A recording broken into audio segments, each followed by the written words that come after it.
everyone, I'm Becky. And I'm Sarah. And we're doing Bickering Book Reviews. Today we're talking about The Me I'm Meant to Be by Sophie Jordan. Is that right? That is right. The me I'm meant to be, not the me I'm meant to be. That's why I couldn't find it on Goodreads at first. Wait, what? It's the me I meant, like the me I thought I should be, as opposed to the me I am supposed to be. Oh, that's a lot of... I was very confused. I don't have to look at it. But anyway, I believe I got this off of NetGalley. I got it off NetGalley too. Yeah. So this book is about Willa and Flor, and they have been best friends for years. And Flor was up until just recently dating Willa's next door neighbor, Zach. I was thinking Zach. Who Willa has secretly had a crush on. And Willa and Flor and Zach break up. And Willa kind of wants to pursue that, but she doesn't want to go against the girl code. But then something happens, and maybe Zach's pursuing Willa. And so there's that whole issue. But then on the flip side, Flor is having major family drama because her father is dating a much younger... His father's a douche. is dating a much, much younger girl, young lady, because she is legally of age, barely. And so that's causing some drama, and she's got this new tutor who's super cute, but she still wants to get Zach back, even though Willa is interested in Zach, and it kind of goes from there. And that's basically, well, I itched my eye, sorry. That's basically what the book is. The girl code in this book, made me, feel all gross all over. Really? I did not like the girl code. It was just wrong. It was just used as a device to, stop your friends from doing things you didn't want them to do.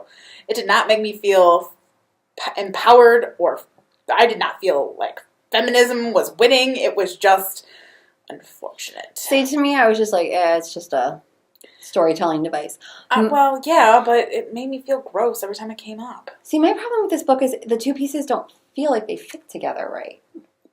Because you have Willa's storyline, which feels very much like a YA romance, which is great because it feels kind of like, I don't know if you've ever read Jennifer Eccles, but I always liked her YA romances, and I don't feel like she's written a book in ever. And it feels like that because her stuff is even more sometimes aimed at older teens and a little bit more steamy. And I didn't realize that this book was going to be steamy. It took a while for, public lewdness to occur. But it got steamy. It got real steamy. Real steamy. But Flor's just, felt like soap opera-y, overdone. And even, her love interest story and, what happened with her dad and, her mom. And I just was like, ugh. And I would get to her part and I'm like, can't I just read a book about Willa? Well, but I think the other part of it is that they were kind of mirrors of each other, right? Willa ended up, her romantic interest was essentially Flor ended up, her romantic interest ended up being essentially Willa in dude form. And Zach was very kind of similar to Flor. Grayson and Willa were saying a lot of the same things in different chapters. I definitely think that the Flor storyline needed more, it needed to be fleshed out more. It needed more pages so that it would flow better. But I think it could work, they could work together. Maybe that's it, because I feel like Willa's storyline's about 2/3 of the book, and Flor's felt like an afterthought. Yeah, I definitely think that it could cohesively flow together. I just think Flor needed more time. Yeah, because, and the thing is, it felt like the author took the best parts of all the other, romance novels and, made a Frankenstein out of it. So, Flor's story is very reminiscent of Beautiful Disaster by Jamie McGuire. At least it felt like that to me. And I've read that. I've read her storyline in many other romance books. But you're right. It needs more development in order for it to actually to stand on its own. But I feel like if you had taken that other, the third that Flor got and just gave that to Willa, you would have had a really good teen romance. That there were the bones there. Well, I can agree with that, but it wouldn't... I think Flor is what makes this book unique. It makes it kind of stand out from other romance novels. Or it gives it the potential to stand out from other romance novels. It doesn't necessarily do that right now because it doesn't have the development. I just feel like when I want to read a romance, I'm okay with just reading a romance. I guess. Because you're right. The Willa's story did have enough meat to it that...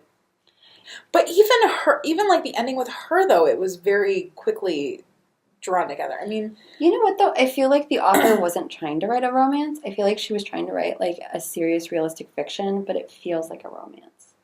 well, and then that's kind of where things kind of, Yeah. and maybe that's where the confusion came in. And maybe that's what it was, that the floor part was supposed to be like the serious, realistic fiction part, whereas I was like, okay, it's a romance. Because that could really enrage me. Like, I really could have connected to, like, the things going on in Flora's life, like, would have enraged me, and I would have been like, yeah, you, like, go after blah, blah, blah, but, like, didn't happen. So we should just rate it. Our rating system starts at the top with 5 unicorns. We go down to 2 unicorns. If we don't like it, it's a horse. I'm at 3 unicorns. It was a solid romance. To me, it's a 3. Yeah. So, that's where we're at. We'll see you around. Bye.